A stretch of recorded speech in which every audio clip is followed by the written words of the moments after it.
جو شخص اپنے آپ میں موت کی نشانیاں دیکھ لے، انسان احساس کرے کہ اب اس دنیا سے جانے والا ہوں، تو جس طرح سے امانتوں کے بارے میں بتایا، قرضوں کے بارے میں بتایا، اسی طرح اگر یہ شخص خمس و زکات اور رد مظالم اس کے ذمے ہوں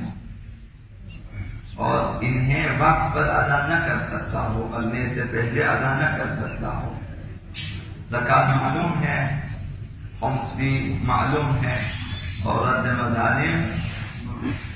وہ حقوق جن کے بارے میں آپ مالکوں کو نہیں جانتے اور آپ کو یہ گمان ہے کہ میرے ذمہ بعض لوگوں کے حقوق ہیں، نہیں معلوم، تو رد مظالم کے عنوان سے آپ کچھ رقم نکال لیتے ہیں اور پھر جو ہے یا اپنے مرجع تقریر کے پاس پہنچاتے ہیں یا ان کے وکلاء کے پاس یا ان نمائندوں کے پاس جن کے پاس امور حزبیہ کا اجازت نامہ ہو، تو وہاں یہ نہ جانا۔ تو اگر یہ شخص کہ اب احساس کر رہا ہے کہ میں مرنے والا ہوں، موت کی نشانیاں ظاہر ہو رہی ہیں اور مقروض ہیں، خمس کے مقروض ہیں زکات کے اور مقروض ہیں رد مظالم کے،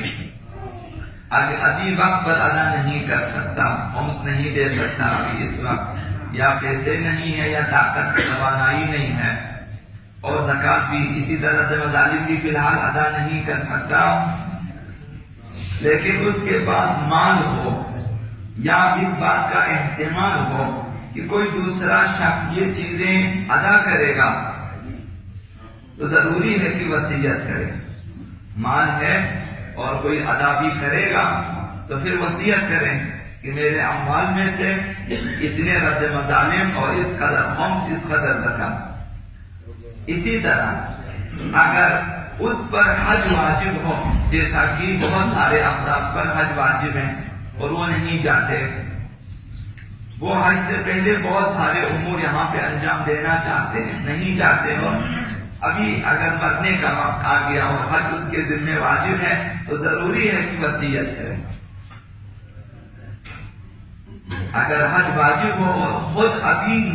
نائب نہیں لے سکتا، خود اس وقت زندہ ہے، کسی کو نہیں بھیج سکتا، خود بھی نہیں جا سکتا، بعد میں ابھی مرنے کے بعد اسے انجام دینا ہے، تو ضروری ہے کہ وہ وصیت کرے کہ میں واجب الحج ہوں، میں خود ابھی نہیں جا سکتا، نائب بھی اس وقت نہیں بھیج سکتا، کہ اگر احیاناً میری موت واقع ہو جائے تو میرے بعد اتنے اموال مثلا 1/3 میں سے وصیت کریں کہ حج پہ بھیجیں کسی کو میری طرف سے۔ لیکن اگر یہ شخص اس وقت اپنے شرعی واجبات ادا کر سکتا ہو، اسی وقت کہ اب یہ نہیں مرا ابھی تک، واجبات ادا کر سکتا، واجب خود ادا کرے، فوراً ادا کرے، اب اس کے لیے موت کی نشانیوں کا انتظار نہیں کرنا چاہیے، واجبات شرعیہ کو فوراً انجام دیں، تاکہ موت کے بعد وصیت اور اپنے بعد نہ معلوم پھر وصیت انجام دے یا نہ دے، وارثین اسے انہیں انجام دے یا نہ دے، خود انجام دے۔ حضرت آیت اللہ مکارم شیرازی نے فرمایا اگر اس کے پاس وجوہات شرعیہ کی ادائیگی کے لیے مال نہ ہو، وجوہات شرعیہ خمس زکات وغیرہ، اس کے لیے اس کے پاس مال موجود نہیں ہے، خمس واجب ہے، پیسے نہیں ہیں،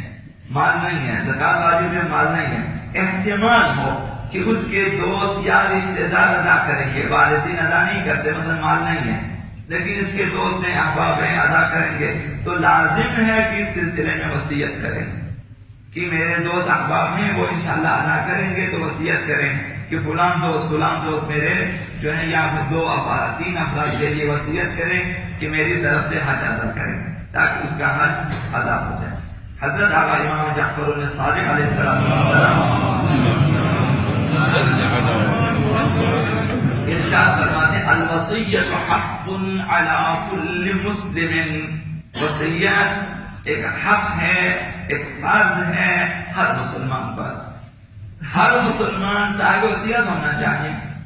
وہ وصیت کریں۔ کچھ لوگوں کا خیال یہ ہے کہ وصیت سے مراد یہ ہے کہ موت نزدیک آ گئی ہے،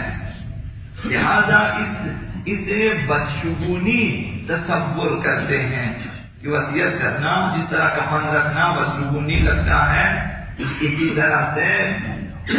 مردے کا جو تختہ ہے وہ رکھنا بدشگونی، کیونکہ ہمارے گھر کے پاس نہ رکھیں، کفن گھر میں نہیں رکھتے، سمجھتے ہیں کہ اسرائیل کو ان کی بو آ جائے گی، وہ پہنچ جائے گا۔ یہ غیر شرعی خیال ہے، غیر اسلامی تصور ہے۔ حالانکہ فقہاء نے فرمائے وصیت اولا مستحب ہے اور دوماً طول عمر کا باعث ہے،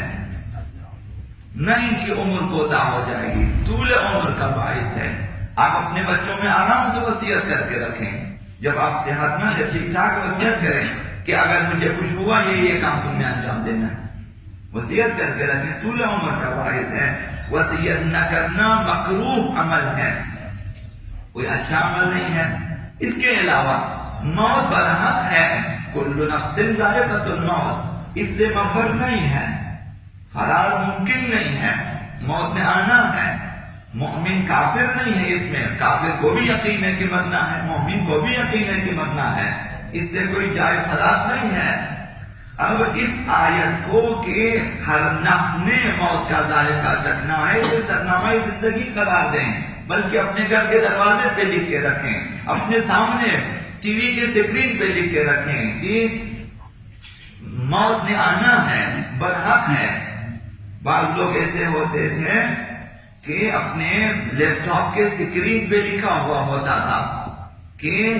خداوند دیکھ رہا ہے،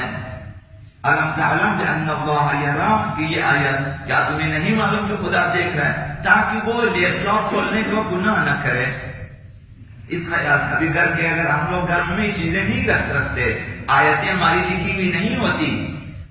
مختلف قسم کی چیزیں ہوتی ہیں، گڑیا ہے اور اس طرح کی مختلف چیزیں ڈیکوریشن کے لیے رکھے ہوتے ہیں، وہاں گھروں میں اگر اس قسم کی چیزیں لکھے، مثلا کہ کل نفس ذائقۃ الموت، ترجمہ بھی سب کو معلوم ہے، لیکن افسوس یہ ہے کہ آیت صرف قبروں پہ لکھی جاتی ہے، گھروں میں نہیں۔ جب زندے اس آیت کے پیچھے نہیں جاتے، زندہ لوگ صرف مردوں کی قبروں پہ کل نفس ذائقۃ الموت لکھا جاتا ہے۔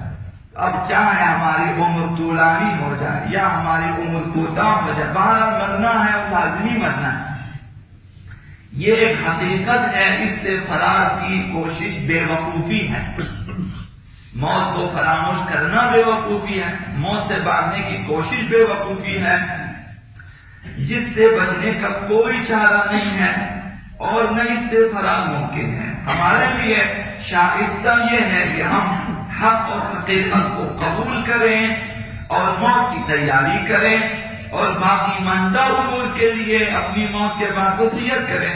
کہ جب تک میں زندہ ہوں میں یہ کام انجام دوں گا، اگر میں زندہ نہ رہا تو میرے بعد ان امور کو تم لوگ انجام دیں، نہ صرف اپنی نماز روزوں کے لیے، اپنے باقی ماندہ امور کے لیے۔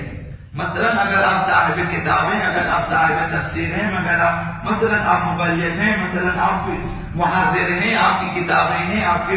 دروس ہیں، جو بھی ہیں، مثلا آپ فلاحی کام انجام دیتے ہیں، مساجد بناتے ہیں، آپ جو ہے امام بارگاہیں بنا رہے ہیں، آپ کے فلاحیت، ان سب کے لیے وصیت کریں کہ میرے بعد فلان فلان اشخاص ان امور کو میری طرف سے انجام دیں۔ اللہم صل علیہ باسمک العظیم الاعظم العز الجل الاکرم، یا اللہ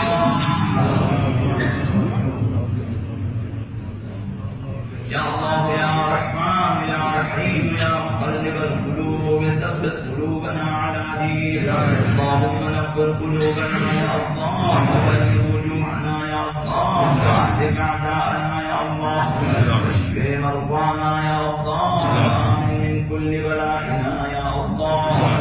واغفر ذنوبنا یا اللہ، واستر عیوبنا یا اللہ،